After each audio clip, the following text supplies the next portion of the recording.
Bateman's Combine Harvest Multigrain Beer.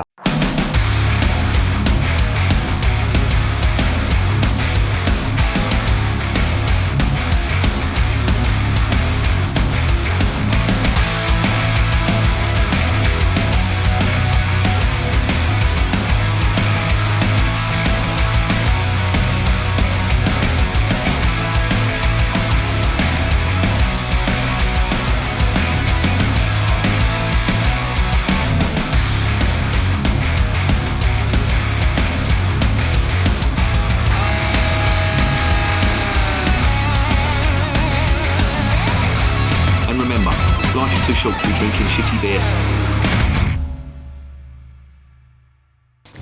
Welcome to another edition of Bands, Bikes and Booze Reviews. First things first, I've got two dogs down there, Percy and little Dora are down there. Fuck knows what they're doing, but they're making a lot of noise. So just bear with me on that one. I can't throw them out there because I'll just try and kick the door in, the pair of them. They're a bloody nightmare, them two, I'll tell you. They're like fucking Batman and Robin. What have we got here? We have got Bateman's Combined Harvest Multigrain Beer. What is a multigrain beer? Well, it's a beer that uses multi-grains. Stick with me and you'll go places. Toilet and back, no doubt. Well, this is, or was, an experimentation by Batemans. Now, if you're not aware of the Batemans Brewery, they are based in a place called Lincolnshire, which is on the east coast of the United Kingdom. They do a wide range of beers. I've tried quite a few of them. A couple of them a little bit not that great. I did try the Dark Fruits Porter. That's the one that's springing to mind. That's the most recent review I've done of them. I didn't like that. It had too much fruit in it, fruit puree, whatever. It was just a little bit too over the top for me, and yeah, it didn't really get a good mark. The Bateman's Vintage Ale, which is here, that was a great beer. I shot that out with Fuller's. It's an hour-long review. If you can't stand long beer reviews, then don't watch that because you will be bored rigid. The other beer that I've tried and reviewed on the channel is the Victory Ale. Now that is a nice beer. I do like that. Got a slight sour tinge to it. I tried it recently. Oh, hello, here's Dora. Come on in. Guess what? She likes to sit. Hang on, if I get me jacket open. She likes to sit in here for some reason. She's a funny little thing. And I took her out for her first walk yesterday. Apologies if the mic is going mad. But yeah, this is what she does. She bites my finger. Very nice indeed. Just what you need. But if I zip this up, then... Oh, I've just busted me zip. Brilliant. Thanks, Dora. What have you done to me? Oh, Christ. It's all going to shit here. Right. I'm going to have to do something with her because she thinks it's a great idea to bite my hand. So I'm going to put her down here and she can fight it out with Percy. What was I saying? Yeah, I tried the Bateman's Victory Ale. That was quite nice. It did have a unique sour tinge to it, which I didn't mention in the review, but I tried a bottle recently, well, a couple of bottles actually, and they both tasted of that. I'm not sure whether that's a characteristic of the beer, but who knows? But there was a distinct sour note to it. And the beer was in date as well, so I'm not going to cast aspersions on anyone. Percy, behave yourself. This beer, as I say, it was an experimentation. They basically wanted to see what it would taste like with 4 grains in there, and they've used pale barley malts, wheat, oats and rye malts as well. Now, brewers usually only use just the malted barley. Wheat, of course, is quite a widely used adjunct in English beer. Rye, not so much. You do get it. I have had rye beers before. They're okay. They're quite spicy. Rye does give it a little bit of spice to it. And oats, of course, you do tend to find oats in stouts and porters. It gives it a nice bit of body, and it's also good for head retention as well. So, same with wheat. Wheat is the same too. Now, there are other malts, or would you believe sweet corn is a type of malt? It does contain sugars, fermentable sugars. He's having a go at Percy. But the beers that are brewed with that usually only contain, well, they don't contain all this lot, put it that way. So as I say, this was an experimentation that was done in 2002, and apparently it was a success. I've not had this before. This is a new one on me, and I don't know what the fuck they're doing down there. I'm going to have to put them out. Give me 2 minutes. you're probably going to hear some carnage out there. Don't worry, everything will be fine, I hope.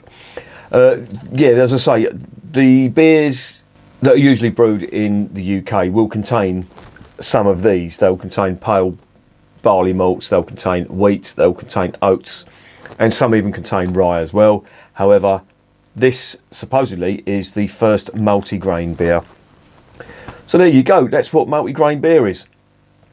Batemans, of course, good brewery, been going since the 1800s, a bit of a checkered history, but yeah, all in all, quite a solid brewery. I do like what they do, and I've just seen it here, they've been going since 1874, I was trying to remember when that was, but yeah, it looks good on paper. Let's investigate.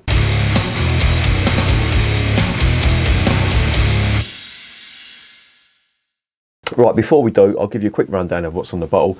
On the back, it says, our history is one of enterprise and innovation, while always looking forward, whilst remaining true to our family roots. After 4 generations, Batemans is still fiercely independent.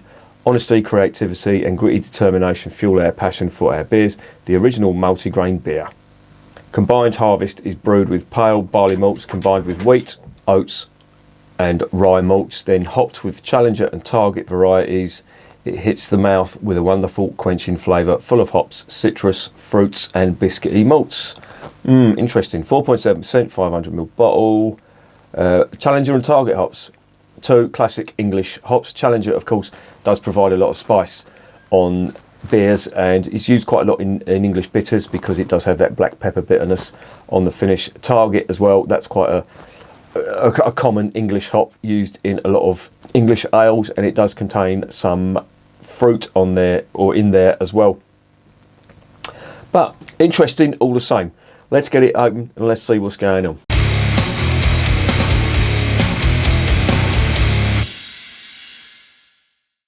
Right, this was part of their, they call it a starter kit, and the starter kit is basically a selection of what they do. So I will be reviewing what came in that starter kit. The vintage ale and the vintage ale wasn't in the starter kit, the dark fruits was, and I wasn't particularly impressed with that, to be honest. But the Victory ale that I got from them, that's the one that had 2 bottles in there. It had a little sour tinge to it, and I'm not sure I noticed that before, but there was a little bit of sourness, so I did notice that. So if you're drinking Victory ale and you get some sourness in it, that's not too unusual.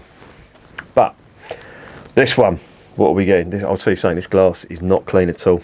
Fucking apologise for that. Wow, that's just a grain.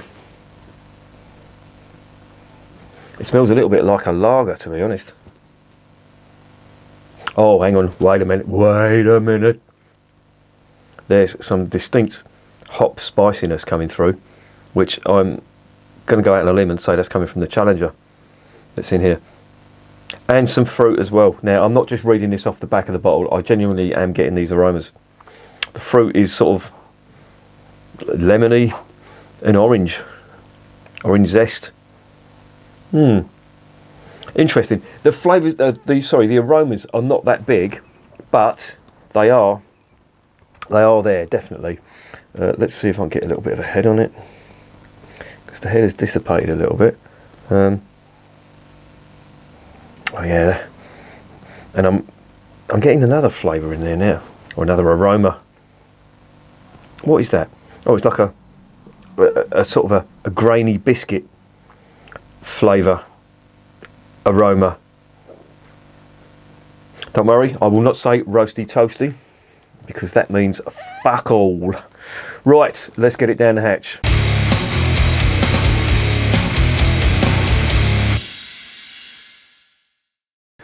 Bottoms up.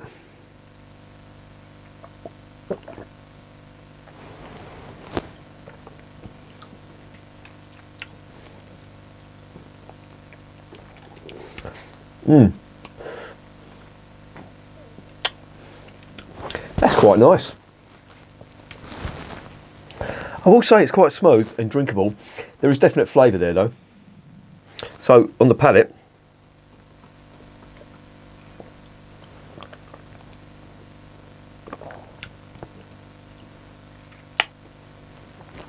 There's a distinct sweetness to it,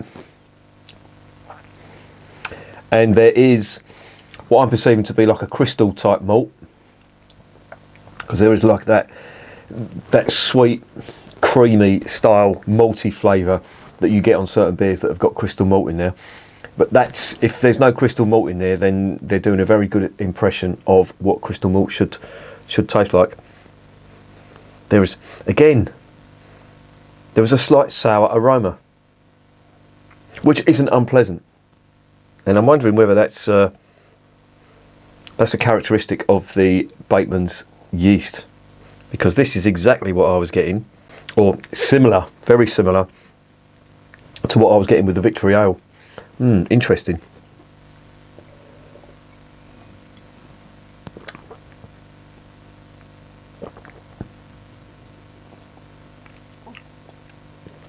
You can definitely get that rye in there. Rye does give it a slight spice to the beer, and that is in there, and it's subtle, but it also gives it a, I wouldn't say a burnt style flavour, or stewed even. It's not that. It's weird. It's it's rye. It tastes like rye. I'm trying to describe it. Do you remember them rye Vitas? That's what I'm trying to describe. It's like a nuttiness, but there's a. This is. I hate using these adjectives because they mean nothing, but there's a chewiness to it. It's that big, if you know what I mean.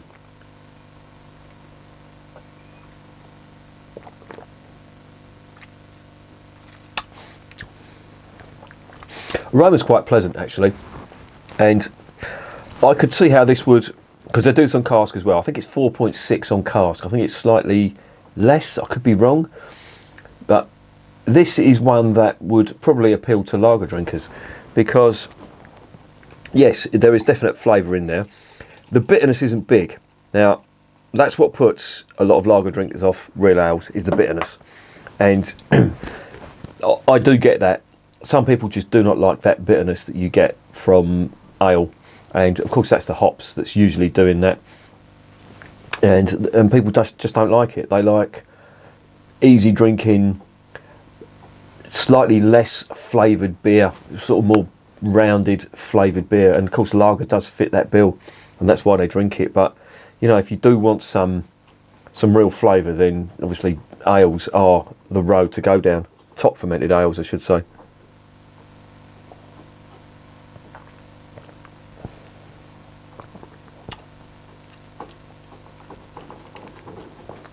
It's nice. Then the hop character on this really does shine through, which I was sort of imagining that it wouldn't with all that grain in there. There is like a biscuit malt finish on the arse end of it, but the hops I think stand out. They do. There's a fair amount going on there. It's relatively complex.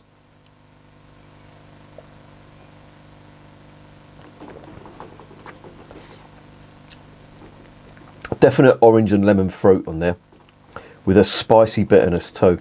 Now, as I say, that could be coming from the Challenger, which is a renowned spicy hop, and potentially contribution from the rye as well, because rye does have some spice to it.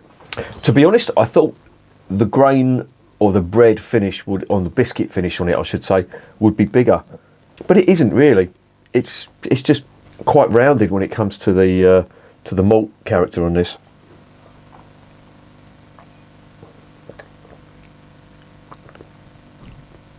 But it's really drinkable. That's got the drinkability of a lager. And in a blindfold test, I'd say it was probably a lager that's got some strange hop in there that doesn't really belong, that's giving it a bit too much fruit. But it's nice, and for a top fermented beer, this would definitely win over the lager fans, I think. I really do, and if you drank this cold, I imagine it would be even more interesting. If you look at there, the carbonation has sort of died out on that a little bit, which is making it even more smoother.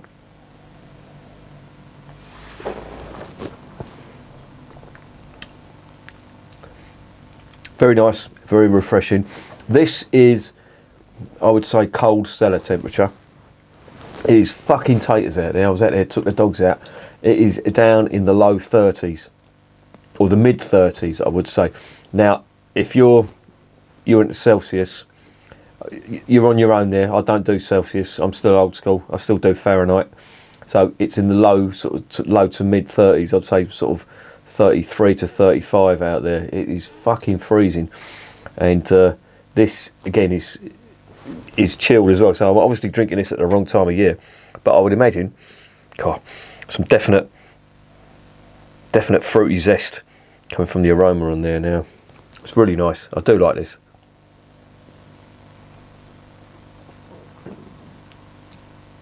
Yeah, very drinkable, flavourful beer, and I think that's a winner from Batemans. I really do like that. That's a good one.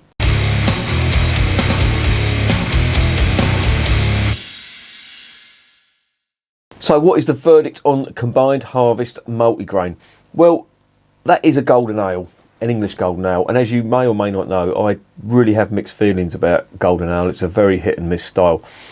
I will say, and I think Camera will bail me out on this as well, I think golden ale was introduced to appeal to lager drinkers, and if ever there was a golden ale that would appeal to lager drinkers, and there are some good ones out there, don't get me wrong, but I think that would be the one.